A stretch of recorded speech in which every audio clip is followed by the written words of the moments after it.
우리가 신약 성경을 읽다 보면 헤롯이 여러 등장합니다. 헤롯이 분명히 죽었는데 또 헤롯이 나타납니다. 헤롯이 죽었다는 소식을 듣고 애굽에 피난 갔던 예수님 가족이 돌아옵니다.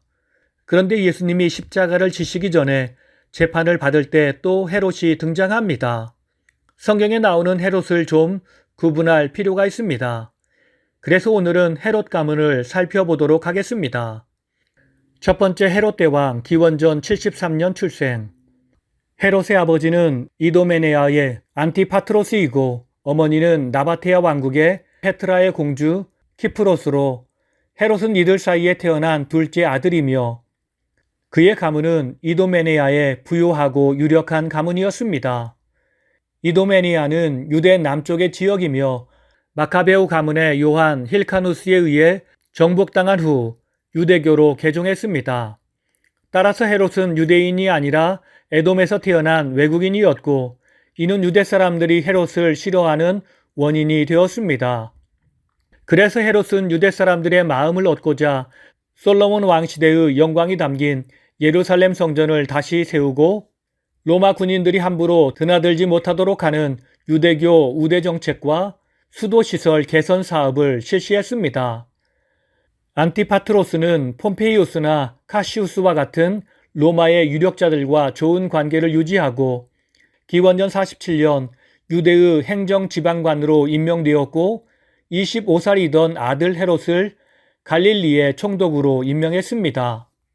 기원전 43년 아버지 안티파트로스가 의문의 독살을 당하자 그는 암살자를 처형하고 돌아와 당시 명목상 유대의 왕가였던 하스몬 왕국의 공주 마리암의 청혼을 받았습니다. 당시 마리암은 아직 10대였으나 헤롯은 첫 번째 부인인 도리스와 3살 난 아들 안티파트로스를 버리고 마리암과 결혼하여 전통적인 유대교 제사장 가문과 결합했습니다. 로마로 망명과 귀국. 기원전 40년 하스몬 왕국의 안티고노스와 파르티아가 유대를 침공하자 그는 로마로 도망쳤고 거기서 로마 원로원으로부터 유대의 왕의 칭호를 받았고 기원전 37년 유대로 돌아와 안티고노스를 이기고 집권한 이래 34년간 유대의 왕으로 다스렸습니다. 그는 로마 권력을 뒤에 업은 왕이어서 이스라엘인들에게 평판이 좋지 않았습니다. 그러나 도시를 재건하고 국가 재정을 튼튼히 했습니다. 옥타비아누스가 악티움 해전에서 안토니우스와 클레오파트라에 승리하였을 때 패한 안토니우스와 교분이 있었던 헤롯은 기로에 서게 됩니다. 그러나 아직 살아있는 클레오파트라에게 등을 돌림으로써 옥타비아누스로부터 호감을 사 오히려 갈릴리 주위의 몇 도시를 상으로 받았습니다. 치세 2기 기원전 27년에서 13년. 그는 로마 권력의 앞잡이 헬라 문화의 전도사 역할을 톡톡히 해냅니다. 헬라, 로마 건축술로 전 영토를 치장합니다.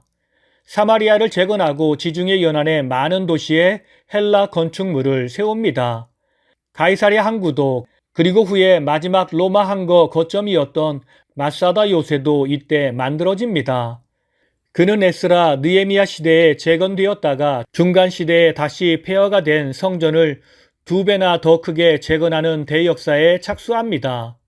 심지어 로도스에 아폴로 성전을 짓고 아텐과 스파르타에 기념물을 세웁니다. 친로마적인 이런 정책 때문에 디아스포라 유대인들이 더욱 많이 로마 제국의 전 지역으로 퍼질 수 있게 되었습니다. 이들은 나중에 간접적으로 복음이 전파되는데 기여를 했습니다. 치세 3기 기원전 13에서 4년. 이때는 후사 문제 때문에 피로 얼룩진 정치가 연출되었습니다. 그는 10명의 부인을 통해 많은 자식이 있었습니다. 그는 말년에 아들들이 늙은 자신을 왕위에서 몰아낼까봐 노심초사했습니다. 그래서 첫 2 아들을 기원전 7년에 셋째 아들은 자기가 죽기 5일 전에 처형했습니다. 첫째 아들 헤롯 아켈라오. 헤롯 아켈라오는 헤롯 대왕이 직접 통치하던 유대와 사마리아 및 이둠의 지역을 다스렸습니다. 마태복음 2장에는 아켈라오가 그 부친 헤롯을 이어 유대의 임금이 되었다고 기록하고 있습니다. 그는 자신의 왕권 계승을 반대하는 유대인 3,000명을 학살하는 등 헤롯 대왕과 같은 잔인한 행동을 서슴지 않다가 결국 주후 6년 아구스투스의 재판을 받고 고울 지방으로 추방됨으로써 그의 통치는 짧게 끝나고 말았습니다. 그의 영토는 총독에 의해 다스려졌습니다. 둘째, 헤롯 안디바, 세례 요한을 처형한 왕. 헤롯 대왕의 둘째 아들로 헤롯이 죽자 갈릴리와 베레아의 분봉왕이 되어 주전 4년에서 주후 39년까지 다스렸습니다. 성경에는 분봉왕 헤롯 왕으로 나오고 있습니다. 이 헤롯이 예수님의 사역과 밀접한 관계가 있습니다.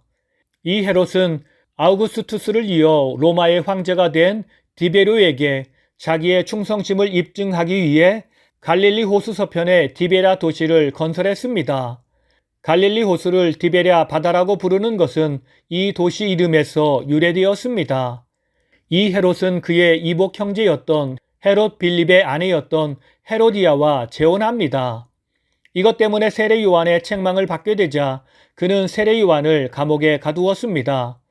헤롯은 세례 요한을 두려워하여 죽이지 못하다가 생일 잔치 자리에서 헤로디아 딸의 요청을 듣고 세례 요한의 목을 베고 말았습니다. 그는 예수님으로부터 여우라는 말을 들었는데 이는 협박과 속임수에 능한 헤롯의 간사함과 교활함을 단적으로 보여주는 것입니다. 헤롯은 빌라도에 의해 호송되어 온 예수님을 재판하였는데 예수님을 업신여기며 조롱한 후 다시 빌라도에게 넘겨주었습니다. 셋째 아들 헤롯 빌립에게 할당된 지역인 아우라니티스, 트라고니티스, 이두레는 팔레스타인의 북쪽과 동쪽에 있습니다. 이 빌립은 누가복음 3장에 이두레와 두라고닛 지방의 분봉왕으로 한번 언급됩니다. 빌립도 그가 통치하던 지역에서 몇 개의 중요한 건축 사업을 실시했는데 그 대표적인 것이 가이사랴 빌립보 도시의 건설입니다. 빌립은 그의 조카였던 헤로디아의 딸 살로메와 결혼합니다. 손자 헤롯 아그리파 1세. 손자 헤롯의 이름은 아그리파 1세입니다. 사도행전 12장에 보면 헤롯이 또 등장합니다. 헤롯 대왕의 손자이며 아리스토블로스의 아들입니다. 헤로디아의 형제이며 헤롯 안디바의 조카이기도 합니다. 그는 로마 황실에서 교육을 받으며 자랐고 글라우디오가 로마 황제로 등극하는 데 공헌하여 유대와 사마리아를 통치할 권한을 부여받게 되었습니다. 또한 유대인의 환심을 사고자 율법을 존중하는 태도를 보여 지성소에 황제의 상을 세우지 못하도록 했습니다. 헤롯 왕이 교회를 핍박합니다. 그는 교회를 핍박한 왕입니다. 요한의 형제 야고보를 죽입니다. 유대인들이 좋아하는 것을 보고는 베드로도 잡아 가둡니다. 천사가 베드로를 그 옥에서 구출하여 냅니다. 이때 등장하는 사람이 바로 헤롯 아그리파 1세입니다. 헤롯 아그리파 1세는 위에 등장하는 세 분봉왕 중 한 왕의 아들이 아닙니다.